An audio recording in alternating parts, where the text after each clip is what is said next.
Hello அன்பு சொந்தங்களே, நான் உங்கள் நண்பன் பிரவீன். ஒரு கிராமத்துல ஒரு அண்ணாச்சி ஒரு பலசரக்கு கடை வச்சிருந்தாரு. கடையில பொருளுங்க எல்லாம் ரொம்ப நீட்டா வச்சிருப்பாரு. தினமும் வியாபாரம் ஓஹோன்னு நடக்கும். அந்த ஏரியால இருக்கிற எல்லாரும் ஏதாவது வாங்கணும்னா அண்ணாச்சி கடைக்கு தான் தேடி வருவாங்க. தினமும் செமையா கல்லா கட்டுறதுனால அண்ணாச்சியும் செம ஹாப்பி. ஆனா ஒரு நாள் அண்ணாச்சி கடைக்கு ஆப்போசிட்லயே ஒரு பெரிய சூப்பர் மார்க்கெட் வந்துருச்சு. ரொம்ப மாடர்னா இருந்த அந்த சூப்பர் மார்க்கெட்டை பார்த்த உடனே அண்ணாச்சிக்கு ஒரே ஷாக்கு. ஐயையோ, நமக்கு ஆப்படிக்கிறதுக்குன்னே ஒருத்தன் கடையை போட்டுட்டானான்னு மனக்கலக்கத்தோட ஒரு துறவி கிட்ட போய் தன்னோட கவலை எல்லாம் கொட்டுறாரு. ஐயா, எங்க தாத்தா காலத்துல இருந்தே நாங்க இந்த ஊர்ல கடை நடத்திட்டு வரோம். இப்ப அதுக்கு ஆபத்து வந்துருச்சுங்க ஐயா. ஆப்போசிட்லயே ஒரு பெரிய கடையை போட்டாங்க. எங்க வியாபாரம் படுத்துருச்சுன்னா எங்க குடும்பம் தெருவுக்கு தான் வரணும். எனக்கும் இதை தவிர வேற தொழில் தெரியாதுன்னு புலம்புறாரு அந்த துறவி கிட்ட. அதுக்கு அந்த துறவி, நீ அந்த சூப்பர் மார்க்கெட் முதலாளியை பார்த்து பயந்தா உனக்கு அவர் மேல வெறுப்பு தான் வரும்.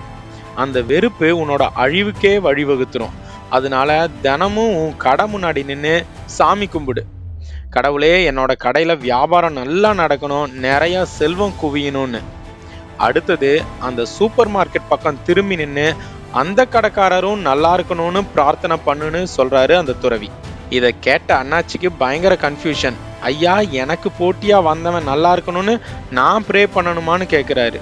அதுக்கு அந்த துறவி அமைதியா சொல்றாரு, எல்லாருக்கும் நல்லது நினைச்சா உனக்கு நல்லது நடக்கும். அடுத்தவனுக்கு நீ கேடு நினைச்சா அது திரும்பி உனக்கே வரும். இதோட இந்த சீன் முடிஞ்சிருது. ஒரு வருஷம் கழிச்சு அடுத்த சீன்ல அண்ணாச்சியும் அந்த துறவியும் சந்திக்கிறாங்க. அப்ப அந்த அண்ணாச்சி சொல்றாரு, ஐயா, என்னோட கடையை மூடுற நிலைமைக்கே வந்துட்டேன்.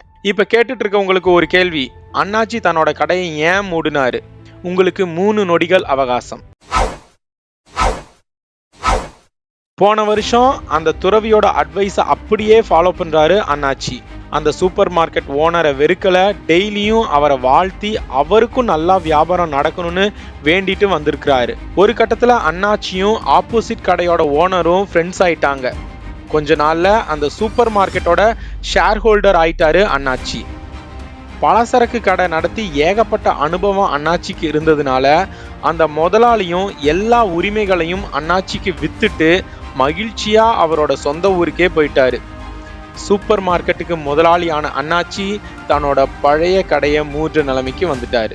அதனால உங்க பக்கத்து வீட்டில், உங்க ஆஃபீஸில், உங்க தொழிலில் யாரையாவது போட்டியா நினைச்சா அவங்கள வெறுக்காம, அவங்க மேல பொறாமப்படாம அவங்கள வாழ்த்துங்க. எந்த எண்ணத்தை நாம பிரபஞ்சத்துக்கு அனுப்புறோமோ அதுவே நம்ம வாழ்க்கையில பிரபஞ்சம் நமக்கு திருப்பி அனுப்பும். இதுதான் கர்ம விதி, லா ஆஃப் கர்மா. அதனால நல்லதையே நினைப்போம், நல்லதையே பேசுவோம், நல்லதையே செய்வோம், நல்லதே நமக்கும் நடக்கும். இந்த கதை உங்களுக்கு ஊக்கம் தந்திருக்கும்னு நான் நம்புறேன். அப்படி ஊக்கம் தந்திருந்தா like or comment or share பண்ணுங்க. இன்னொரு அற்புதமான கதையோட உங்களை சந்திக்கிறேன். நான் உங்கள் நண்பன் பிரவீன். நன்றி.